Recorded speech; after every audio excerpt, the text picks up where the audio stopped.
Hello all, నేను మీ cinema పిల్ల. నాకున్న సినిమా పిచ్చితో ఈ రివ్యూ ఛానల్ స్టార్ట్ చేశాను. నాలాంటి సినిమా పిచ్చి వాళ్ళకి నా రివ్యూ నచ్చుతుందని అనుకుంటున్నాను. నా రివ్యూలో no spoil, no lack, only review. ఈరోజు మనం మాట్లాడుకునేది హరిహర వీరమల్లు మూవీ గురించి.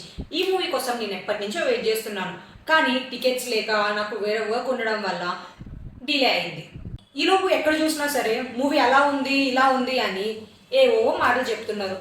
బట్ నేనైతే ఫస్ట్ మూవీ చూద్దామని ఫిక్స్ అయ్యి మూవీకి వెళ్ళిపోయాను. కానీ మూవీ చూస్తే ఉంది అద్దిరిపోయింది. ఫస్ట్ హాఫ్ బ్లాక్ బస్టర్ బొమ్మ. సెకండ్ హాఫ్ చూసిన తర్వాత నాకు అర్థమైంది అందరూ ఎందుకు ఎంత నెగిటివ్గా మాట్లాడుకుంటున్నారు అని. Mainly 2 reasons. ఒకటి worst CG, 2 poor writing. First హాఫ్లో ఎంత బాగా గ్రిప్ ఉందో సెకండ్ హాఫ్లో కూడా రైటింగ్లో అంతే గ్రిప్ ఉంటే సెకండ్ హాఫ్ కూడా బాగుండు. బట్ అందుకనే ఆ 2 పాయింట్స్ వల్ల first half block buster hit అయింది, సెకండ్ హాఫ్ పర్లేదని అనిపించింది నాకైతే. ఫస్ట్ హాఫ్ లో ఎంత గ్రిప్పింగ్ గా రాసుకున్నారో సెకండ్ హాఫ్ లో కూడా అంతే గ్రిప్పింగ్ గా రాసుకుని ఉంటే సినిమా బ్లాక్ బస్టర్ బొమ్మ. ఇక్కడ నేను ఒకటి చెప్పాలనుకుంటున్నాను. బేసిక్ గా ఎవరికి సినిమా మెయిన్ పాయింట్ అర్థం కాలేదు. అందరూ సినిమా మెయిన్ పాయింట్ నే తప్పుగా అర్థం చేసుకుంటున్నారు. హీరో ఒక దొంగ, కోహినూర్ డైమండ్ దొంగతనం చేయడానికి వెళ్తారు, మధ్యలో సనాతన ధర్మం డివియేట్ అయ్యారని కమెంట్ చేస్తున్నారు. కానీ అది కాదు బ్రో. అసలు సనాతన ధర్మం గురించి సినిమా అంతా.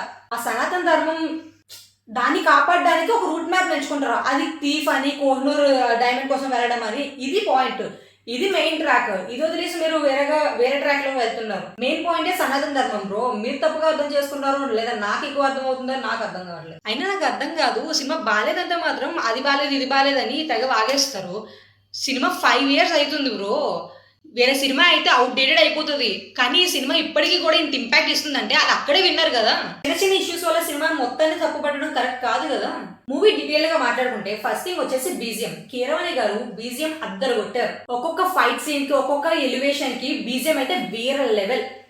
సెకండ్ థింగ్ వచ్చేసి ఎడిటింగ్. ఫైట్ సీక్వెన్స్ వచ్చినప్పుడు ఆ జర్క్ ఎఫెక్ట్స్ కానీ, జూమ్ ఎఫెక్ట్స్ కానీ, మోషన్ ఎఫెక్ట్స్ కానీ అద్దరిపోయాయి.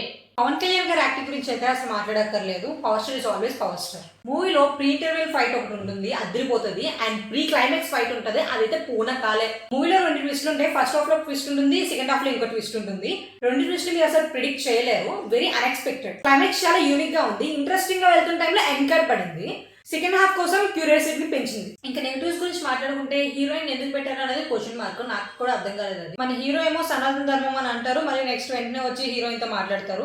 నాకు ఎందుకు అది పెద్దగా సింక్ అవ్వలేదు, నాకు నచ్చలేదు అక్కడ. అది దివ్య అగర్వాల్ ఇంట్రడక్షన్ సీన్ ఒకలా ఉంటుంది, సడన్ గా ఎమోషనల్ సీన్ కి వెళ్తుంది. దానికి దీనికి ఎందుకో సెట్ అవ్వలేదు అని అనిపించింది. అండ్ హీరోయిన్ ఉన్న సీన్స్ ఎందుకు ఉన్నాయి, ఎందుకు వస్తాయి, ఎందుకు వెళ్తాయి అనేది అర్థం కాదు. బేసికలీ హీరోయిన్ ని ఒక గ్లామర్ కోసం మాత్రమే పెట్టారని అనిపించింది. ఇంకొకటి ఏంటంటే సినిమాలో కొన్ని జంప్ సీన్స్ ఉంటాయి. ఆ జంప్ సీన్స్ వచ్చేటప్పుడు కెమెరా యాంగిల్స్ అద్దిరిపోతాయి, జూమ్ బ్యాక్ అయి చూపిస్తారు మనకి.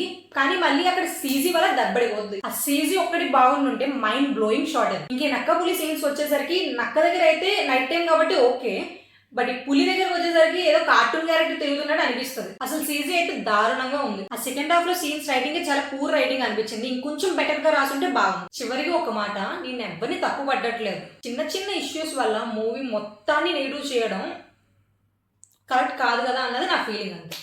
ఇదండి ఇవాళ సంగతి. నెక్స్ట్ వీడియో నెక్స్ట్ మూవీతో మళ్ళీ కలుద్దాం. ఈ సినిమా పిల్ల రివ్యూ ఎలా అనిపించిందో కమెంట్ చేసి చెప్పండి.